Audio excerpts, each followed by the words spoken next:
Welcome to Pennsylvania Newsmakers, and as always, thanks for watching. Well, we have the leaders of the state system of higher education. We're going to talk about a redesign of the public universities in the state. But first, Dave Taylor joins me. What are we going to talk about? How about the business climate in the state of Pennsylvania? As they say, let's get to it.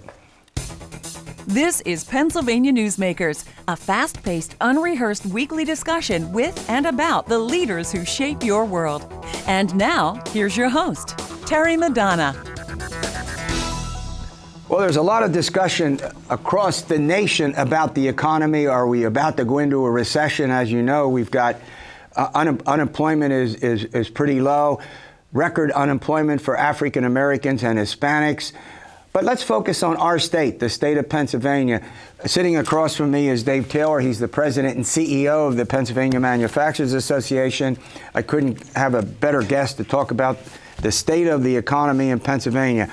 All right, David, give me the word. Well, give our viewers the word.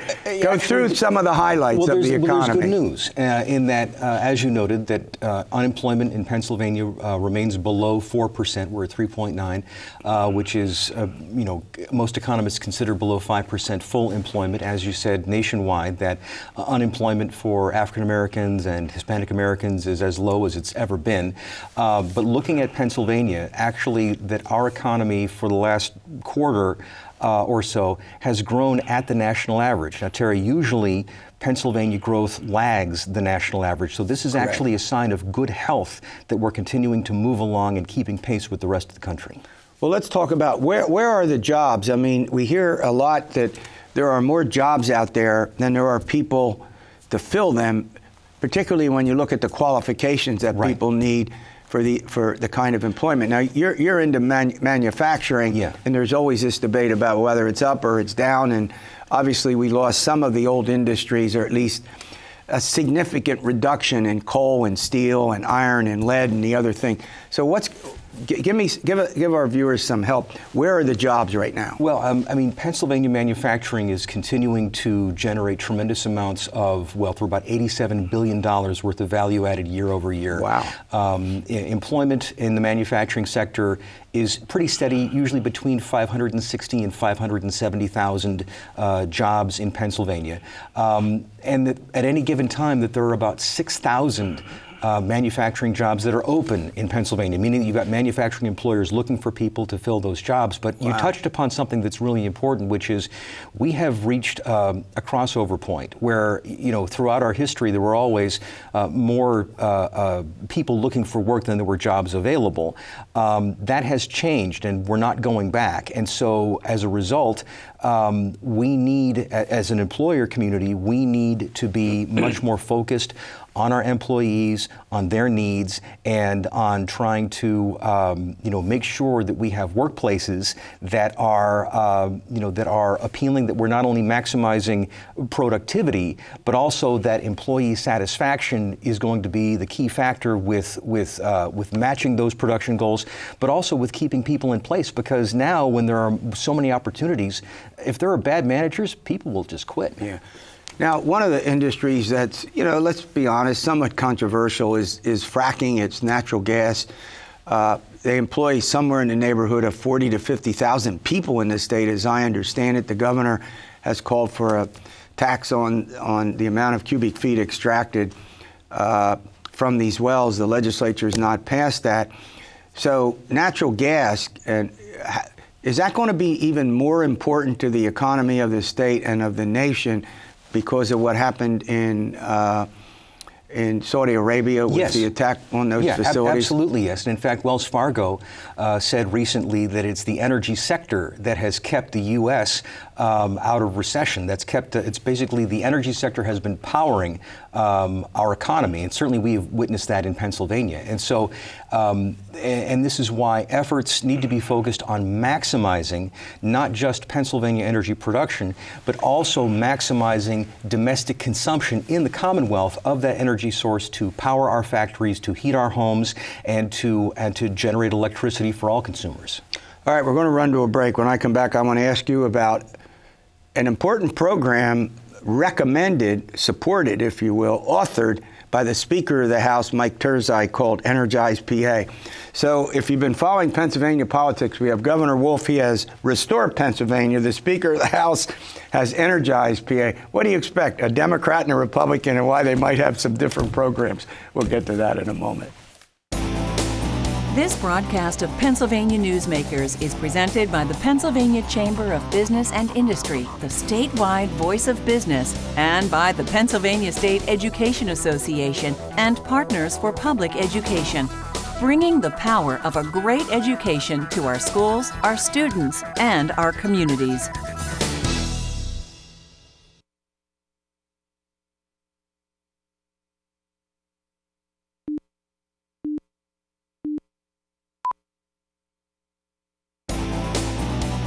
This broadcast of Pennsylvania Newsmakers is brought to you by the Pennsylvania Highway Information Association, the go-to source to learn about transportation projects and issues.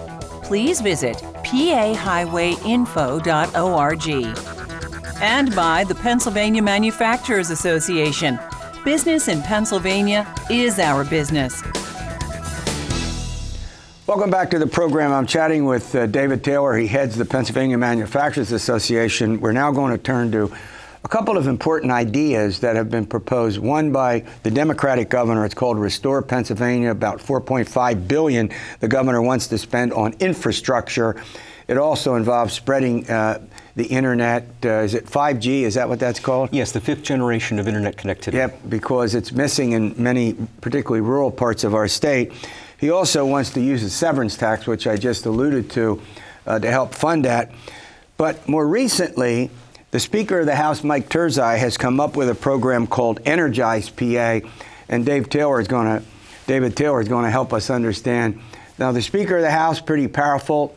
The House of Representatives in our state is controlled by Republicans. Yes. So what's Restore PA? Well, Restore PA is Governor Wolf's proposal to build out Pennsylvania infrastructure. And Terry, there's a lot of common ground to be found there. Certainly there are quite a number of pressing needs for public infrastructure and rural broadband, of course, as you mentioned, being one of them. But, roads, bridges, the electrical grid, all kinds of public infrastructure, water and sewer, municipal water and sewer treatment facilities. But, the fatal flaw with the governor's plan is that he wants to put all of that spending burden on one narrow tax stream. And, again, if he's serious about infrastructure, that's a conversation worth having. If this is just another excuse to try to impose a punitive industry-specific tax on the energy sector, which, as I said, has been the force that has kept our economy moving, that's just a very wrong-headed idea, and there's no political appetite for that. All right, what's Energize PA? That comes from, that was just this past week. The Speaker had a press conference. And I was very proud to be part of that press event.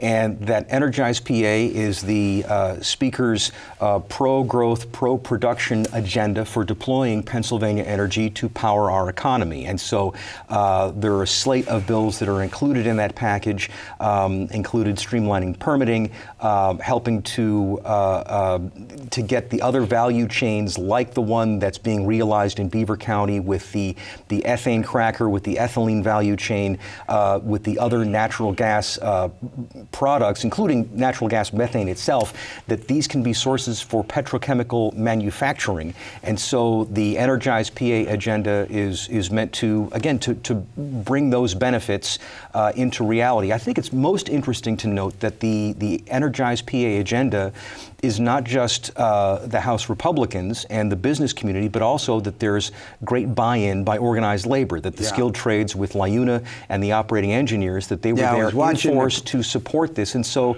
this is an organic, business labor, pro-growth, pro-production agenda, and I really think that this is where the consensus in Pennsylvania is. Well, let's start with the fact that we have a Republican legislature and a Democratic governor. Obviously, the Republican legislature wasn't wowed about doing Restore Pennsylvania because, mostly I think because of the severance tax that you accurately point out. Energize PA, where does it go?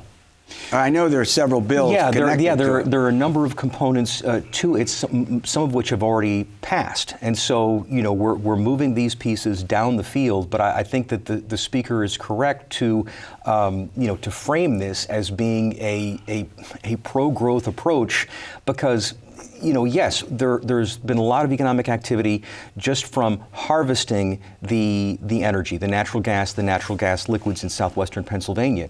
But the greater value can be captured for our economy by deploying that energy here in the Commonwealth through, again, electricity generation, firing our industrial furnaces, and through the value that can come from petrochemical manufacturing. But when you get to fracking and natural gas, you also have very strong opposition from some aspects of the environmental community. So I presume that's going to all play out in the legislature with lobbying back and forth with the people who oppose it because of they raise environmental concerns. Yeah. Go ahead. Well, Terry, it's actually bigger than that. I mean, if you look at the Democrat presidential primary, that you have all of the candidates there calling for a complete ban on the kind of energy production that has kept Pennsylvania's economy going and that employs many tens of thousands of people across the Commonwealth. So, you know, this is bigger than us, and I think that will be part of our national debate going forward through next year's presidential election. Well, believe it or not, we're out of time. We didn't even get to a couple of subjects I wanted to talk about, but coming up next, imagine this, about 100,000 students attend the public universities in this state. They're big employers in their communities. They also, I mean, if you're out there and you're a parent, you're a grandparent, you have to, in some respects, have some folks who went to a public college somewhere throughout their life. You're looking at one. I'll be back in a moment. This broadcast of Pennsylvania Newsmakers is brought to you by the Pennsylvania Credit Union Association. Pennsylvania Credit Unions, where people are worth more than money.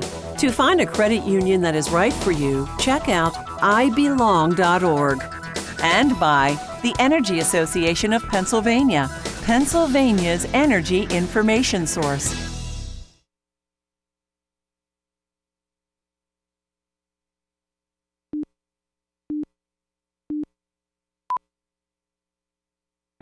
This broadcast of Pennsylvania Newsmakers is brought to you by the Association of Pennsylvania State College and University Faculties, representing the faculty and coaches who are devoted to providing quality public higher education for Pennsylvania's college students. Welcome back. Well, first of all, let's make an assertion that the public universities, the privates too, but the public universities provide the workforce for our state.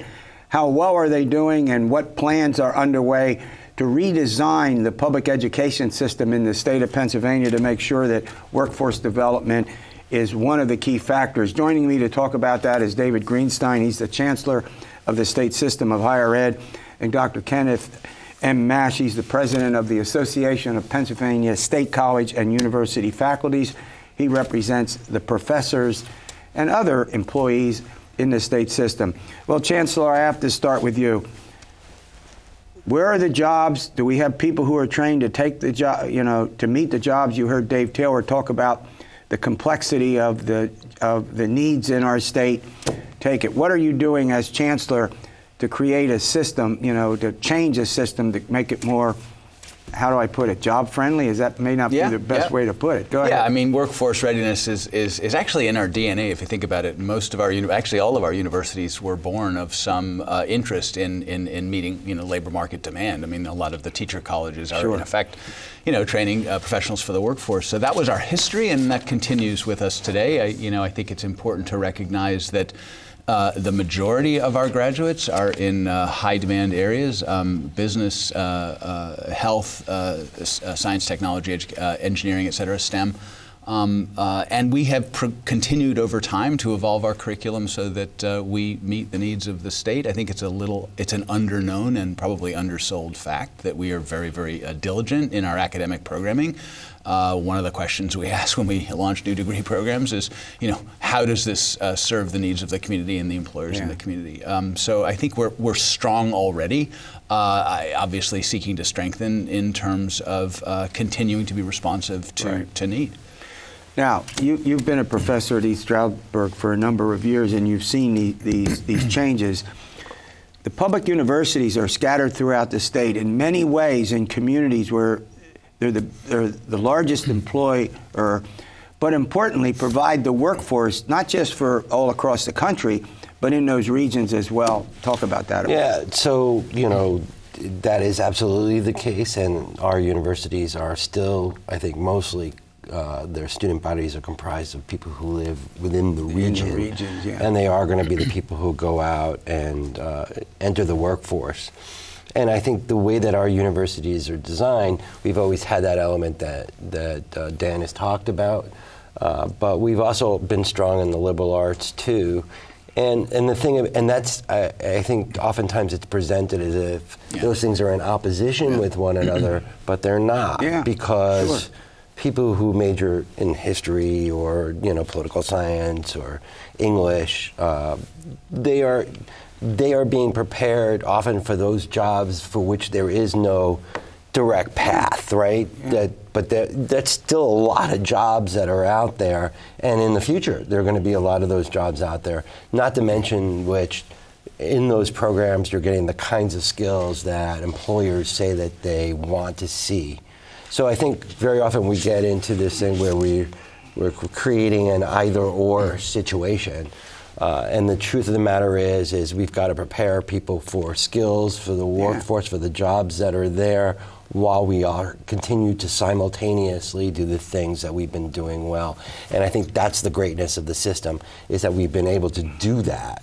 The evolution you're talking about. Well, right? We've been able to do both sides of that really well, and that does, it does mean that you have to stay up to date with what is in demand, but it also means that you need to continue to do the basics very well. Let's talk about enrollments and the population of the state. We're not exactly in the fastest growing state in the union. We barely, 0 point something change at every 10 years when the census is done. How important a problem is it in terms of attracting students, not because they don't like the universities, but because there aren't enough of them? Is that something you're focused on? Yeah, it's a challenge. It's a challenge, actually, almost nationally, that the size of the high school leaving population is declining, has been for some time. It's going to tick up over the next several years, but then starts declining pretty rapidly again from 2025.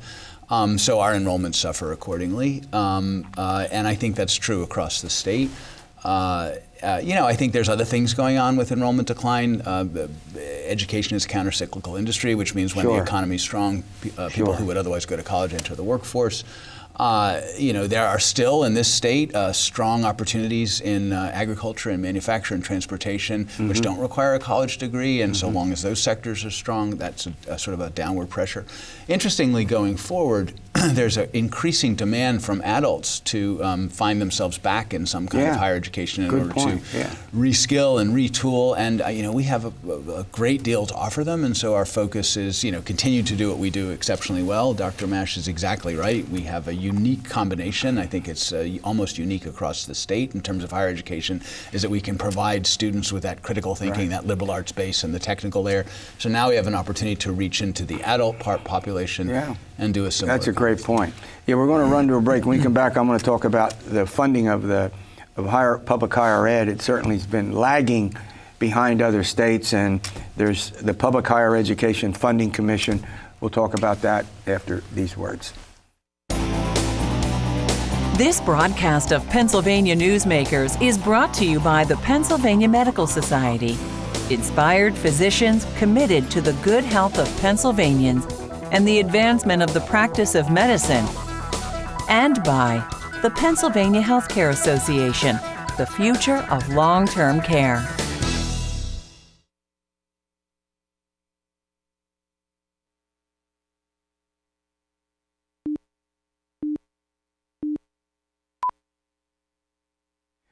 All right, let's talk about money. Dr. Ken Mash, let's talk about money a little bit. Funding of the public universities has certainly lagged behind the funding of public universities in other states. That's become an enormous problem for the system. Take it. So you were talking about enrollment, and the Chancellor was talking about enrollment too, and the pressures on enrollment, and we just can't ignore the fact that the lack of funding for the system has had an impact on enrollment, particularly, and we see it with families who are near the bottom in terms of income, that their enrollment has gone down more than the overall group. And Pennsylvania's just in a position where we are, when it comes to funding measures, 47, 48, 49, 50 on every measure, we are just not getting the support that we really need to operate our universities properly. So, I think you mentioned that there's a commission. Right. I'm hopeful that during the time that commission meets, that there will be, that there will be a serious discussion about what Pennsylvania wants to do, where it wants to be, and whether we can survive. We can survive into the future and properly educate our population when we continue to do such a poor job funding. So, say something about the commission itself. How did it get, without going too much into detail, has it met yet? I think it's met once. It was an organizational meeting, to my understanding. I think there is a widespread recognition in the General Assembly that there's a real problem and that the future of the state, frankly, is in question with respect to its economic strength and the health of its communities. So I think there's a general understanding that something has to be done. I think the commission is really an opportunity to address that set of challenges. Yeah.